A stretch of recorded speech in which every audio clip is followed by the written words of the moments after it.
workout 1.10 or 1.10. This is a primarily back focused workout. Your main lift is going to be a dumbbell bent over row, and then we're going to do a bunch of accessory lifts on top of that. So you need a set of dumbbells. You're going to need several sets of dumbbells. Your dumbbell, your main lift being the dumbbell bent over row. This is the one that we want to go super heavy on, really put a lot of energy into this, and then finish out the rest of the workout with whatever energy we have left, okay? So our first movement is a dumbbell bent over row, all right? So I'm gonna grab light dumbbells so that I can go slow and show you form. All right, so for this position, you're gonna roll your shoulders back and down and pin them back and down. Then I'm gonna hinge forward at the hips. Notice I'm not rounding at the back and just bending over like this, okay? Shoulders back and down, abs are in nice and tight, weight is primarily in my heels, and I'm gonna slide my hips backwards. And so I'm loading my glutes and my hamstrings. They are holding a majority of the weight. It's not here in my lower back, okay? Shoulders are back and down. I'm gonna pull, drive those elbows to the ceiling, squeeze and release, okay? Squeeze and release. So this is your dumbbell bent over row, okay? And it's pretty simple movement. It's just making sure that you are positioned correctly for the load, okay? Shoulders back and down, load those glutes and hamstrings, pull and squeeze, all right? Next movement is what we call a V. Some people call them Ys, I call them Vs because I'm focused on the arm movement, the position of the arms rather than like my whole body. Like a Y, so it's a V. So some people say it looks like a Y, I call it just a V. Anyways, I don't know why I'm explaining that, but that's what it is. All right, so we're gonna do Vs, and I'm gonna need a lighter weight to show you guys this. You get to see my pretty purple dumbbells, okay? All right, so the V movement, again, I load the exact same way, shoulders back and down, abs in nice and tight, hinge forward at the hips. I'm gonna turn so that my pinkies are facing up towards the ceiling, and I'm gonna raise up like this in a big V with my arms, okay? So you don't wanna raise, or the weight's so heavy that it raises you up. You wanna maintain your position from your shoulders to your hips, abs in nice and tight, and squeeze those arms up right here, okay? Bringing those biceps or those shoulders up by those ears, like that. That is your V lift.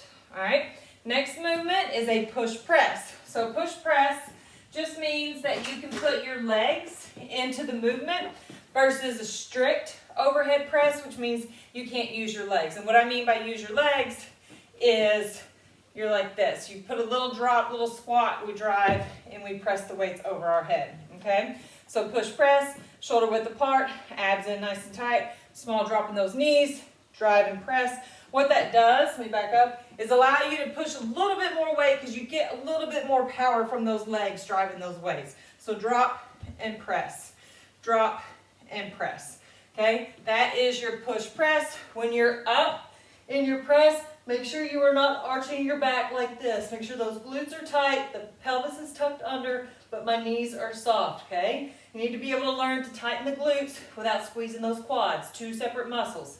All right, so glutes are tight, knees are soft, pelvis is tucked under, and that weight is over my head when I drive it up, okay? Push, press. Next, you have eyes. So I'm gonna go back to my lighter weights for this so I can show you form. Again, loading in the same position. Shoulders are rolled back and down, abs are in tight, hinge forward at the hips. Arms come straight up, and it is a thumbs up lead this time. Okay, bringing those biceps right next to the ears, right here. Abs in nice and tight, biceps up by the ears. Okay, again, not letting myself raise up, or I'm not having to hike to raise those weights up. Okay, so if you have to do that to get the weights up, you need to lighten the weight and get your form down. So right here are eyes, okay? Next, you have rear flies, okay, again, loading that same position, shoulders back and down, abs are in nice and tight, hands together this time, and I'm gonna squeeze the shoulder blades back and together. Make sure you don't shoulder shrug, keep those shoulders down and back, abs up nice and tight, and squeeze, squeeze, okay, right here, squeeze. Not hunch forward and round it at the back, doing it like this, Back is nice and flat, abs in tight, and squeeze those shoulder blades back in together, okay? All right, then we have push-ups, all right? Good old push-ups. So we do military push-ups when you train with me, which just means our elbows go straight back versus wide, all right? And the reason I teach this versus this is functional, all right? If I was gonna get behind a car and push it, I'm gonna get behind it and push like this. I'm not gonna wing those arms out and push. I'm not gonna have any power. So why not train in the plane where we're gonna have power, right? Okay, so push-ups, hands underneath the shoulders, roll and lock those elbows in underneath of you. Abs are in nice and tight, back on those toes if you can. I'm gonna show you modification in a second. Drop that chest to the floor and push up, okay? Elbows go, I think I got enough room right here. Elbows go straight and back, right next to that rib cage, all right? Modification would be on those knees. Again, make sure the hips are dropped, shoulders to hips and knees in a nice straight line. I'm not doing this movement, okay? Right here, core is engaged, elbows straight back and up, all right? Another modification is just laying it straight to the floor, okay? So right here, laying all the way down on the floor and then pushing myself all the way up onto those toes, all right? And you can work towards it by laying all the way down, okay? Push to the knees, lift the knees, drop back to the knees, lower down into that push-up, all right? So there's lots of modifications for your push-ups to work up to being on your toes. All right, last is core, and we're gonna do what are called dead bugs. So I'm gonna show you without weight and then with weight. So dead bugs are great for building core strength and all those muscles around our spine. So what it is we get in this position right here, okay? Dead bug position, or we call it tabletop position. Knees are over hips, arms are straight up, and I'm gonna move opposite arm and leg, like this, okay?